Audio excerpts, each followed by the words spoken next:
All right, buckle up because we're going to take a deep dive on this one. We're going to talk about one of the biggest shakeups in digital advertising. It's been talked about probably countless times online before, but I'm going to try to give a much more comprehensive approach and go a little bit further into the details.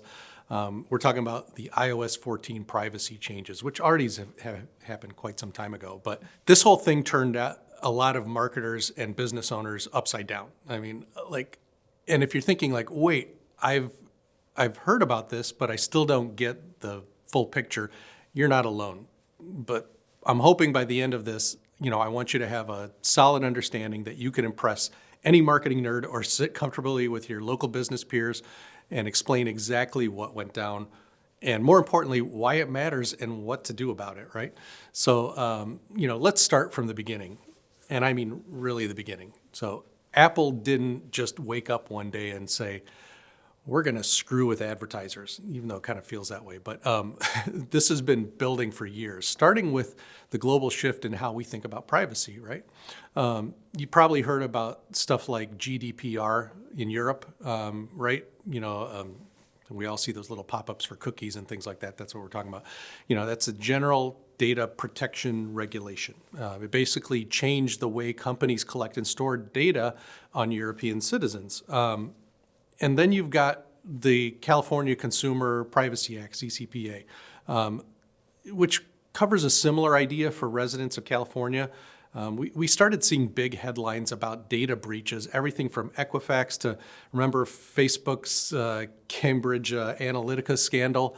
It was a while ago, but huge news. Anyway, suddenly, the general public realized, whoa, these companies have a lot of my information, and I'm not sure I'm comfortable with that, right?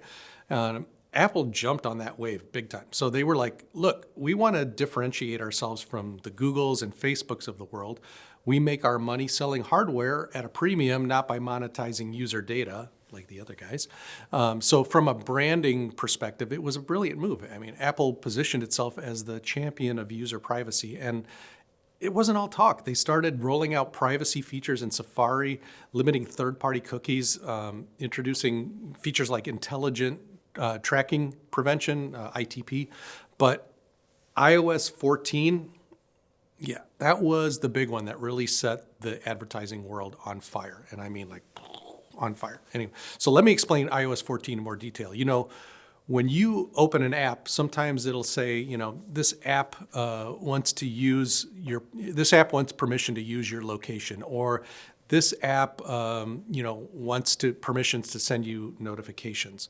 Well, if you're not aware already, with iOS 14, Apple introduced something called App Tracking Transparency, ATT. That basically means if an app wants to track your activity across other apps or websites, like seeing what you click on in some other app or linking your behavior on Facebook to your Amazon wish list or whatever, right? It has to pop up a prompt that says, allow this app to track your activity across other companies, apps and websites, right? That's the prompt now. And there's a choice. Allow or ask app not to track.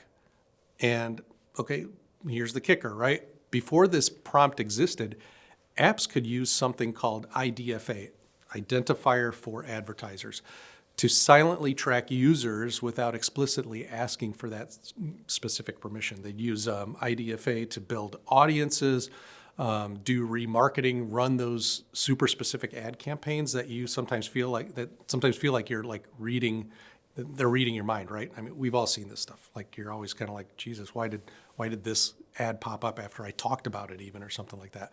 But now, because Apple forces the prompt, okay, most people are like, well, I don't want this app following me around the internet. I mean, who does?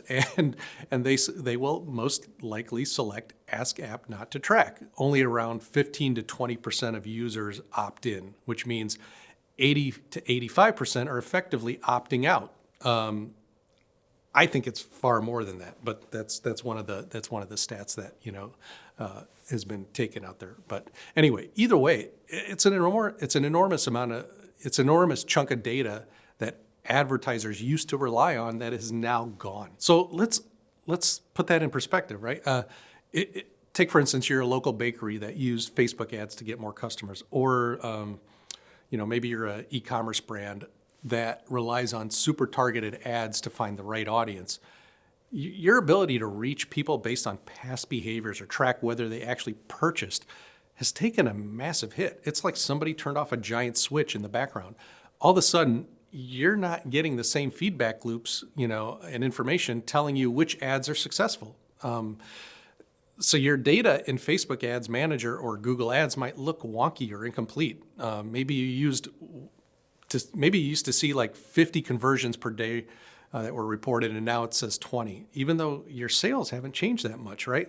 I mean, that's iOS 14. That's the fog creeping in. And I mean, we've all seen this. We deal with this every day. Like you can look at Facebook stats, Google stats, LinkedIn stats, and your Shopify store stats, and they're all, none of them sync up, right? Because the data is now muddied. So, it wasn't just a one-time thing. Apple has continued on, obviously, this path with iOS 15, 16, 17, 18, and on, and they're going to continue on. They're doubling down in it, in fact. They introduced features like mail privacy protection, which basically blocks email senders from seeing if you open their email. They've got privacy relay, which can hide your IP address in Safari. I mean, it's an all-out war. It's an all-out push to limit how data gets tracked on Apple devices, which is a big frickin' deal when you consider how many people are on iPhones, iPads, and Macs, right? So anyway, let's talk about, IDFA. I didn't remember identifier for advertisers for a second, because that's a term a lot of folks throw around, but may not fully understand. So think of IDFA as a little tag that's unique to your device, like your license plate for your iPhone, in essence, right? Advertisers love it because it helps them know that, this same device that clicked on this ad, then installed the app, then made a purchase, right? We can track, right? So that's how they measure, what a lot of people consider to be one of the most important metrics in ad spend, ROAS, return on ad spend, and how they optimize their campaigns. I mean, it's critical knowledge. So in the old days, that IDFA was accessible by default, unless you, the user, went into your settings and turned off tracking, which, let's be real, hardly anybody did that or even knew how to do that. So the glory days of digital advertising back then, not anymore. So now with iOS 14, it's the reverse. The user has to opt in to let that advertiser have that IDFA. And most people, I simply don't. Nobody wants to click that allow app to track. So that's why this is a big deal, like a really, really big deal. So let's talk about Facebook or Meta, right? So they took this especially hard. I mean, their entire business model is built around letting advertisers do micro-targeting using all kinds of data.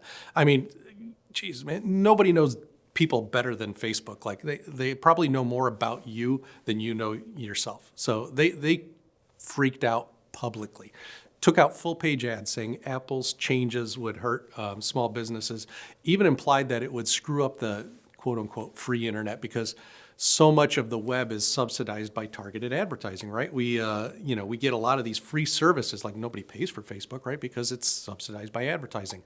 So Google took a slightly different approach, quietly rolling out their own solutions and telling advertisers to, quote unquote, embrace the new aggregated data models. And then you've got smaller platforms like Snapchat, TikTok, Pinterest, who also had to basically rewrite parts of how they do ad measurement. I mean, it affected everybody, anybody and everybody in the ad world. So let's get into some nitty-gritty details about how this affects your marketing, whether you're a local shop or a seasoned marketing pro running a huge brand or business. So number one, attribution windows, okay? Facebook, for example, used to have a 28-day attribution window. So what does that mean? That means if someone clicked your ad and brought something up to, up to 28 days later, Facebook would report that as a conversion from that ad. But when iOS 14 rolled out, Facebook shortened that window to 7 days. in many cases. So suddenly a bunch of conversions that might have happened between day 8 and day 28 are no longer visible. So if your product has a longer consideration period or longer sales cycle, like high ticket item or a B2B service that requires multiple steps, your reported conversions might take a nosedive. Even if your real world sales are consistent, right? Like keep in mind, this is data inaccuracy. Sales may not have been impacted, but your real world sales may have stayed consistent, but your Facebook dashboard might be, and most likely is, telling you a completely different story. So very important. Number 2, retargeting, or remarketing as it's called, is when you show ads to people who've interacted with your website or content before. Like those, hey, you left something in your cart ads, or those are often some of the highest ROI kind of campaigns because you're dealing with folks who already showed interest. This is, you guys know about these things. These are ads that follow you all around the internet, right? After you've done some kind of interaction with a brand or something, like you visit a website, all of a sudden now their ads are popping up on Facebook. But if iOS means a big chunk of your users opted out of tracking, guess what? You don't get them in your retargeting pool, and your pool becomes smaller and smaller, less accurate, or even delayed. It's like throwing a big party and half the guests aren't even on the invite list anymore. So number 3, okay, lookalike audiences, another huge one, right?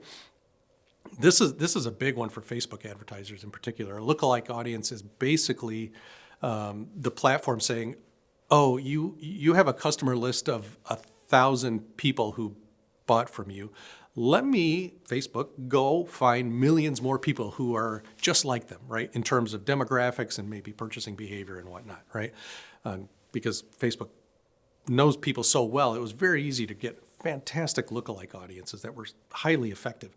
So that all used to rely on, heavily on robust data. And with Apple shutting off that data tap, the algorithm can't really learn as effectively who your best customers are anymore.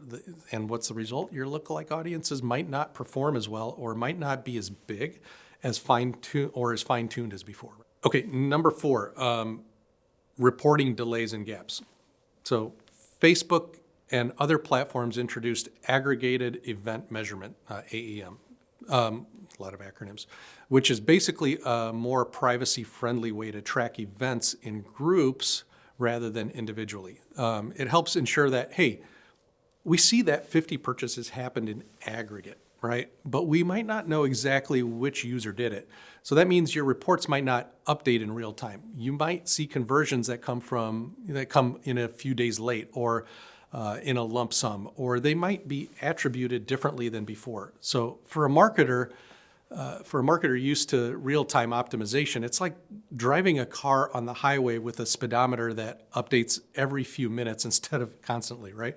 That's what it kind of feels like. So you can still drive, but it's harder to fine-tune your speed. So now, because all of this can sound super technical, let's ground it in some real-world scenarios, okay? Let's say you're a local boutique clothing store. You used to run Facebook ads that specifically targeted women ages 25 to 40 in your zip code or local geography who visited your website but hadn't bought anything yet. You also had a lookalike audience built off of your email lists. Now, after iOS 14, if a big portion of your customers used iPhones and opted out of tracking, which they did, you can't effectively retarget them. Your lookalike audience has also shrunk because the platform doesn't have as much data to identify who your customers are. So your ad performance might drop. Your cost per acquisition, your CPA, might shoot up. And you start wondering if Facebook ads are still viable. Are they still working? And you're questioning this, right? And hopefully not making the wrong decisions, because the reality is they can still work, but you need to adapt. Okay, so how do we adapt? Let's really drill into that, because this is the question that's really important here that keeps so many business owners and marketers awake at night. I don't know, does it really keep you awake? But anyway, it does for me. One big strategy is focusing on first-party data. Okay, first-party data means the information you collect directly from your audience or your customers. For example, okay, if you have an email newsletter sign-up form on your site, that's first-party data. If you have a loyalty program or you collect phone numbers for SMS marketing, that's first-party data, okay? Once you have that data ethically and with permission, you own it. Apple can't just step in and block that because it's your direct relationship with your customer, right? The more you can build up your email lists, SMS lists, or even direct user accounts on your website, the less reliant you are on these third-party tracking methods that can be taken away overnight. Okay. Another method that's become more popular is server-side tracking. Typically, tracking occurs on the user's browser or device, like a Facebook pixel in their browser, okay? With server-side tracking, your server, like your website's backend, sends the conversion data directly to Facebook. This can bypass some of the blocks iOS 14 introduced because you're not relying on the user's device anymore to report the data. However, it's more complex to set up, and you still need user consent depending on privacy laws, okay? But it's a more robust system that many serious advertisers are implementing. So we also have to talk about creative strategy. Let's not forget that. Because as data gets murkier, the creative side of your ads becomes even more critical. Before, you could run 100 ad variations, hyper-targeted, specific niches, and let the algorithm figure out the best audience, okay? Now, you might need to rely more on broad targeting, which means maybe your ad creative has to speak to a wider swath of people. You need more engaging copy, more thumb and scroll stopping videos, more content that resonates emotionally.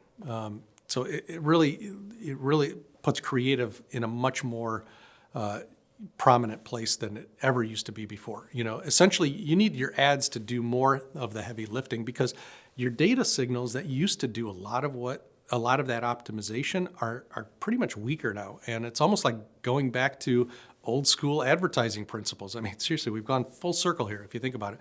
How do I grab attention and speak to a universal human audience who wants their wants and needs rather than relying on micro-targeting? Let's not forget multi-channel diversification. So like if you're all in on Facebook and Instagram and Apple changes the rules, you're kind of screwed. So like don't put all your eggs in one basket in essence. But if you've been testing, for instance, Google ads, maybe YouTube ads, maybe some TikTok campaigns, maybe even Pinterest if that fits your demographic, or even LinkedIn for B2B, right? You're spreading out your risk. Different platforms have different levels of exposure to iOS changes. TikTok, for instance, is also affected, but it has its own ways of measuring data that might have younger, more engaged audiences that give you better results. But we're seeing a trend towards influencer marketing, obviously, direct partnerships with creators, which can help you bypass some of the measurement challenges if you negotiate based on direct sales codes, unique URLs, or brand awareness metrics, for instance. And speaking of brand awareness, that's another angle. When you can't hyper-target or perfectly measure your conversions, sometimes it makes sense to invest in brand building campaigns that might not have a perfect immediate ROI, but set you up for long-term success. Traditional channels like podcasts, local radio even, right?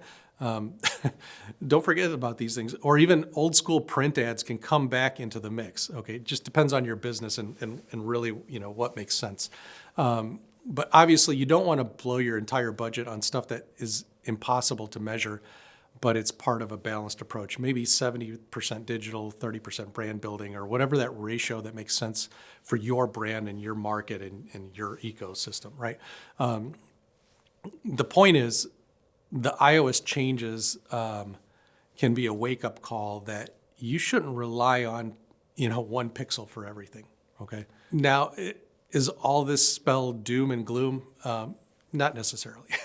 One bright side is that it pushes us to get smarter, okay, more ethical and more value-driven with how we collect data. Instead of just vacuuming up user data behind the scenes, we're focused and forced to say, hey, here's why you might want to share your email or phone number with us.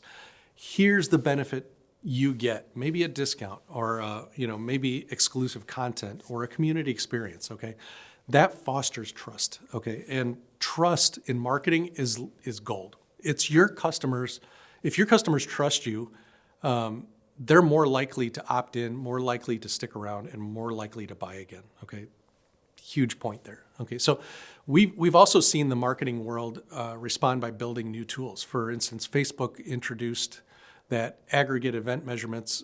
We talked about. Google is working on something called the Privacy Sandbox, which aims to preserve user privacy while still giving advertisers some data to work with. Some MarTech solutions are offering cookieless tracking or unified IDs that might replace the old IDFA approach.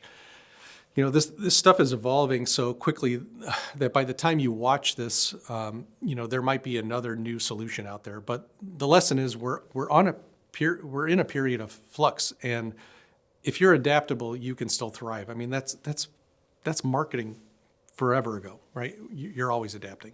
Let's go into some specific tactics for small and local businesses, because I know not everyone here that's watching, is managing multi-million-dollar ad spends. So let's say you run a local restaurant or a plumbing business, or you might not have the budget or time to set up complex server-side tracking, okay? But there are things you can still do. Okay, so number one, focus on what's happening on your own website. Install Google Analytics properly. Keep an eye on your traffic and conversions. See if you can tie them to your ad spend in a broad sense. Okay. Number two, beef up your email marketing. Offer a small incentive for people who join your newsletter, maybe a discount code on their first order, or updates about upcoming events, or even a chance to win, a monthly giveaway. And three, consider direct mail if it's relevant in your area. Yeah, I'm talking about postcards, right? Old school direct mail. It probably sounds crazy, but some local businesses are seeing really strong results because you can target by zip code, and it's completely less impacted by digital privacy changes. So, okay, anyway, enough on that. Okay, 4, build relationships with local influencers or community groups on, for instance, Facebook or Nextdoor or Instagram, okay? That way you can tap into their audiences, their very localized audiences, without relying, solely on, on paid ads. Each of these tactics are going to help you create a more holistic approach to marketing rather than being a, one platform wonder. So, okay. Now, let's talk about the future. So is Apple going to reverse course? Fuck no. If anything, they're going to keep pushing these privacy features further. Google is also planning to phase out third-party cookies in Chrome, though they keep delaying it, which will affect how you track people on the web. I mean, think about that. The rest of the world is passing more privacy laws. It's safe to say that the days of easy, hyper-detailed user tracking are absolutely, fading into history here. So this means the marketing industry is going to have to keep innovating. We're going to see more AI-driven audience modeling, where the platform guesses who might be interested in your ad without needing to track them individually.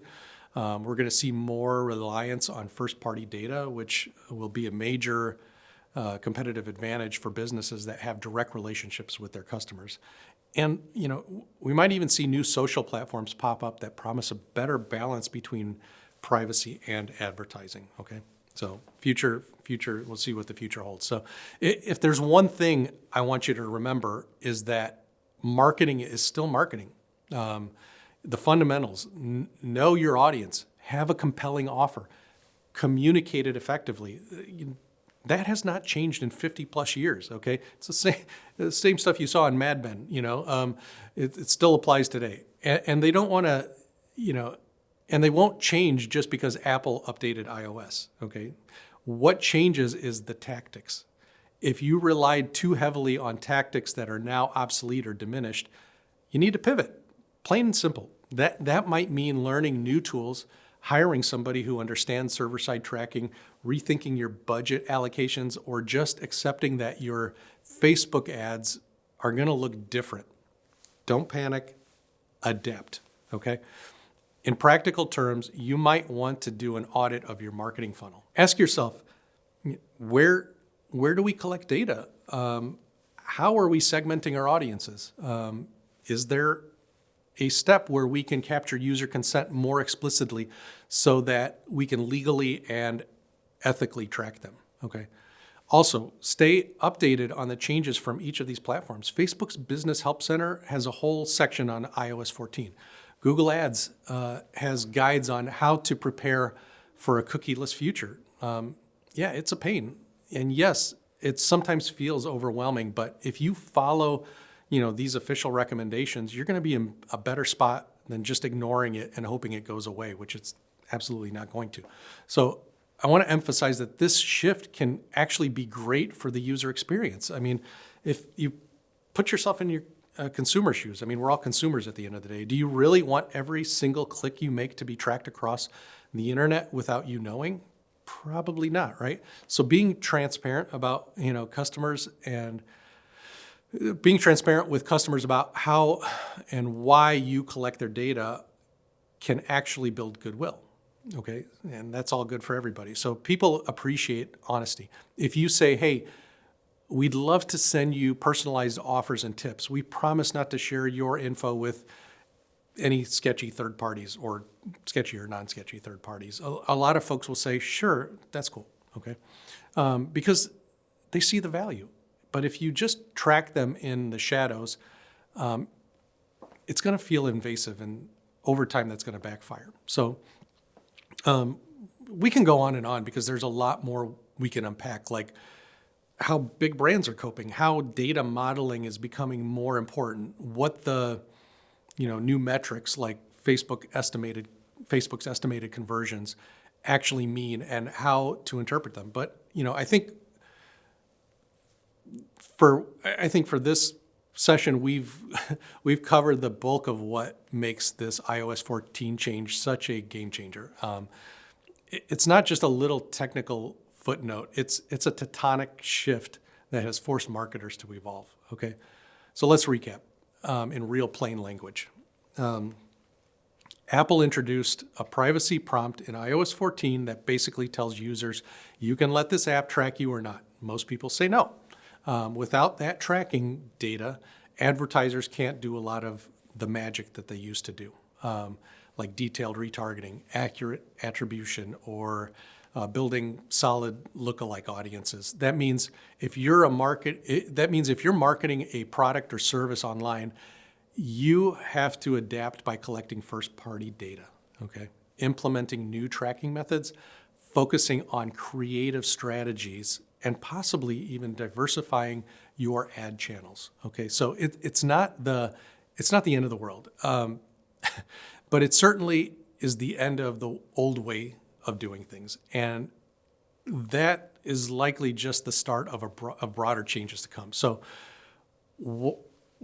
what's the next step for you, right? Maybe talk to your developer or marketing team and say, are we using server-side, tracking? Do we have a plan for collecting first-party data? Are we paying attention to changes in privacy laws? Or maybe you're a small business owner. Look, I get it. You don't have a giant team, or you have no team, or maybe it's just yourself, but you can still take baby steps. Build an email list. Experiment with different platforms, different ad platforms. Talk to a smaller agency if you need help setting up some of the technical stuff. Okay, bottom line is do something. Don't just keep running the same campaigns and wonder why the results aren't what they used to be.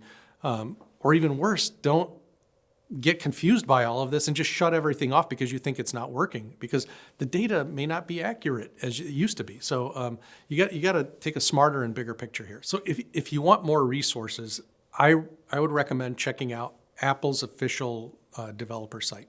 I mean, I know nobody wants to go in and read this kind of stuff, but they have all the gory details on app tracking transparency and how it works. Ad Exchanger and eMarketer, they publish a ton of case studies on data and how brands are adapting. And If you're into the behind the scenes tech stuff, check out developer docs on how to implement Facebook's conversion API or Google's server-side tagging. All this stuff is technical, and it's going to be overwhelming to read all this, but it's where the rubber meets the road. So ultimately, marketing is about connecting with people, solving their problems, and delivering value. So data and tracking are just tools that help us do it more efficiently. And if those tools change, if Apple says, we're going to lock this door now, well, guess what? We find another door. That's what marketers do. You pivot, you change, you adapt. That's the mindset you got to embrace. If you cling to the old ways and complain, you're going to get left behind. But if you adapt, experiment, keep the customer at the heart of your strategy, remember that, keep the customer at the heart of your strategy, you're probably going to be just fine. Anyway, that's my deep dive on iOS 14 privacy changes, the history behind it, and what it all means for digital advertising. I hope this helps you, whether you're a diehard marketing nerd or a local business owner or anything in between, just trying to figure out why your Facebook ads are suddenly acting weird. The main takeaway is this was a big, massive shift, but it's not insurmountable. There are new tools, there are new methods, there are new mindsets that can keep your marketing strong in a privacy-first world. And hey, if you have to curse a bit when the data gets fuzzy, go ahead. That's all part of the process, but be smarter about it. All right, thanks for hanging out with me, your self-proclaimed growth and marketing guru. I've been doing this for 25 years. I'm here to cut through the BS and give it to you straight. That's my promise, here on going forward. So go do something with this information. Review your campaigns, tighten up your tracking, or maybe even crack open a cold one and start some brainstorming on how you want to own more of your own data, because the future of marketing waits for nobody. Until next time, keep testing, keep innovating, and never forget there's always a workaround. Talk to you soon.